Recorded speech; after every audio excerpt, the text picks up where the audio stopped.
আরে দুবাইয়ের ভিসা পারবিন। দুবাইয়ের ভিসা দিয়ে তুমি কি করবা? কি করবো যাবো, দেশে কোনো কাম কাজ পাই না, সারাদিন বেকার বসে থাকতে হয়। এই জন্য সিদ্ধান্ত নিছি জমি জমা বেচছে টাকা দিয়ে দুবাই চলে যাবো। তুমি কোথাও যেতে পারবে না। এই পাসপোর্ট রাখেন, আমার জামাই কোথাও যাবেন আপনি জান। আরে এটা তো চলে গেলে আমি কার সাথে ঝগড়া করুম, কার সাথে রাগ অভিমান করুম, রাতের বেলা কারে জড়ায় ধরে ঘুমায় থাকুম, কম মুখলেস। তুমি যদি আমার রেখে চলে যাও তাহলে আমি জ্ঞান হারাবো, মরে যাবো, বাঁচাতে পারবে না কেউ। তুমি একটা মুদি দোকান দিয়ে দাও। ঠিকই কইছো পারবিন, মুদি দোকানে তো অল টাইম বেচা কিনি হয়। ভাই আপনার দোকানের প্রথম বিক্রি 2 টাকা। এটা আমার আবেগ, আমার স্বপ্ন, আমার ভালোবাসা। ওই পাইকারি রেট পাইকারি রেট পাইকারি রেট ওই করি না আর বন্ধু আমার পানের দোকানদার ও সখী রে, বন্ধু আমার পানের দোকানদার ও মিষ্টি জগৎ, পান খাওয়াইয়া পান রাইছে মন আমার, মন আমার। পারবেন কি করতেছে, লজ্জা করতেছে। মানুষ দেখলে কি করবো? তুমি আমার পানের দোকানদার বলো কেন? আমি তো মুদি দোকানদার। মুদি দোকানদার হইছে তো কি হইছে, দোকানে পান তো আছে। এক কাম কর, এক খালি ডিম আর ওই 1 কেজি আটা দে। 130 টাকা দেন। ওরে বেটা বাকির খেতে লিখে রাখ, পরে দিয়ে দেব না। শুরু করবো টাকা ছাড়া এই মুখলেসের দোকান থেকে কেউ একটা সুতাও নিতে পারবো। আমি বাকি বেচুন না, জানেন কি? কয় টাকার বিক্রি করলা? 250 টাকা। এত বড় দোকানে তুমি 250 টাকা বিক্রি করছো কেন? কোনো কাস্টমার আসে নাই কেন?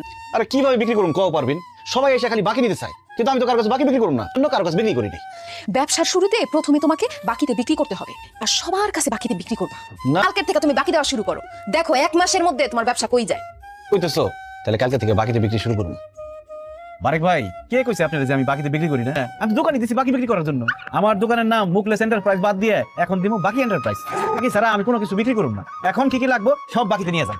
আমার 2 লিটার সয়াবিন তেল, 1 কেজি রসুন, 1 কেজি আদা আর 2 প্যাকেট বিস্কুট আর একটা কাই সাবান। হ্যাঁ, তেল দিয়ে কদিন চলবে? বাকি তো নিবেন 5 লিটার তেল নেন আর 2 প্যাকেট বিস্কিট কেন, পুরো বক্স নিয়ে যান না, সমস্যা কি? এই সবকিছু বেশি বেশি করে দে, 5 লিটার করে দে। আমি এত বাজার টাকা দেবো তখন দিবেন, সমস্যা কোথায়? মুকলেশ, তাহলে আমার 5 কেজি চাইল দে, 2 কেজি তেল দে, 1 কেজি ডাল দে, 1 কেজি চিনি দে, আধা কেজি লবণ দে, আর পেঁয়াজ দে 2 কেজি। আচ্ছা যা যা কইছে সবকিছু ডাবল ডাবল দে। মুকলেশ, আপনি ভাবির লিগে আচার আর চানাচুরের প্যাকেট নিয়ে যান, টাকা যখন পারেন দিয়ে, সমস্যা নাই।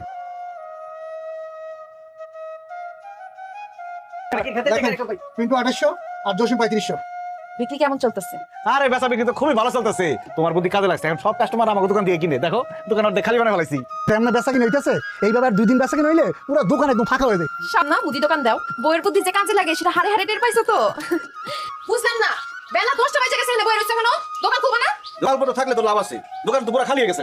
হ্যাঁ কি কও, দোকান খালি হচ্ছে মানে? দোকানে কিছু হচ্ছে নাকি? কেমনে বাকিতে বেচতে বেচতে দোকানের সব জিনিসপত্র খালি হয়ে গেছে, টাকা দেয় না, এই জন্য নতুন করে দোকানে মাল উঠাইতে পারতেছি না। আর আমার দোকান থেকে বাকি নিত, তারা এখন অন্য দোকান থেকে নগদে জিনিসপত্র নিতে আছে। আল্লাহ, এখন তাহলে কি হইব? আমার বুদ্ধিতে আমি সবাই বাকি দিছি, তুই আমার বুদ্ধি দিছিলি কাস্টমার ধরতে হইলে বলে সবাই বাকি দিতে হইব। এই মানুষের বুদ্ধিতে চলতে গেলে যে বাস খাইতে হয় সেটা আমি হারে হারে টের পাইতেছি। এখন তোর বুদ্ধিতে আমি সবাই বাকি দেওয়া ফুতুর হইছি না, বাড়িতে গিয়া তোর বাবার কাছ থেকে আমার লিগে টাকা নিয়ে আবি, ওই টাকা দিয়ে আমি আমার বুদ্ধি দোকানে মাল তুলুম, কিন্তু এইবার আমি একটা টাকাও কাউকে বাকি দেবো না। আমি মইরা গেলে ভাই এত টাকা দিত না, কান্নাকাটি কইরা 10-15 হাজার টাকা তোমার আইনা দিতে পারে। এই 10-15 হাজার টাকা দিয়ে আমি কি করুম? হারামের বাচ্চারা আমার মুদির দোকানটারে খায়, এখন আবার চার দোকান আইতেছে। কিরে মুকলেশ, মুদির দোকান বাদ দিয়ে এখন চার দোকান দিছস, খুব ভালো হইছে। এখন থেকে যখন তখন এসে চা বিড়ি খেতে পারবো। আচ্ছা শোন, দুধ চিনি বাড়াই দে, একটা চা দে আর একটা সিগারেট দে। কি সিগারেট? Benson light. না টাকা দেন। এই বেটা আগে টাকা চাসকে, পরে দিয়ে দেবো না। কি করতে হরি নাই, দূরে থেকে ওনা দেয় না। যে চা সিগারেট আর এই ডাইলের টাকাটা বাকি খাতে লেখা রাখ, পরে দিয়ে দেবো না। আর মুদির দোকানটারে খায় এখন টার্গেট করছ আমার টং দোকানটারে খাবি বাকি।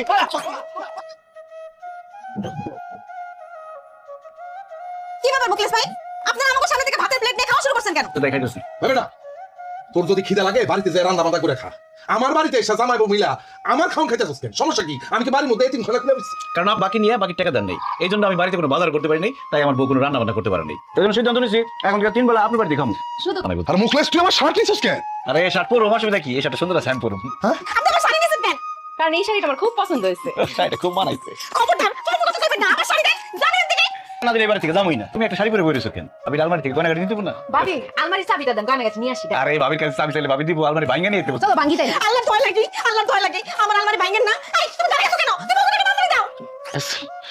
বাইরে তুই আমার কাছে 10,500 টাকা পাস, 1000 টাকা পাইছি রে ভাই, ধর এই টাকাটা লো।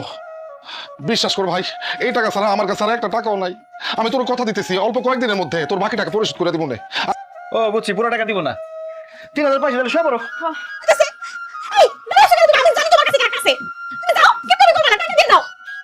টাকা পেয়েছি, ল এখানে 4,000 টাকা আছে, বাকিটা পরে দিব না। আচ্ছা চলো চলো। 7,000 পাইলাম, 3,500 সময় মতো না পাই আবার বেড়াতে এসে পড়বো।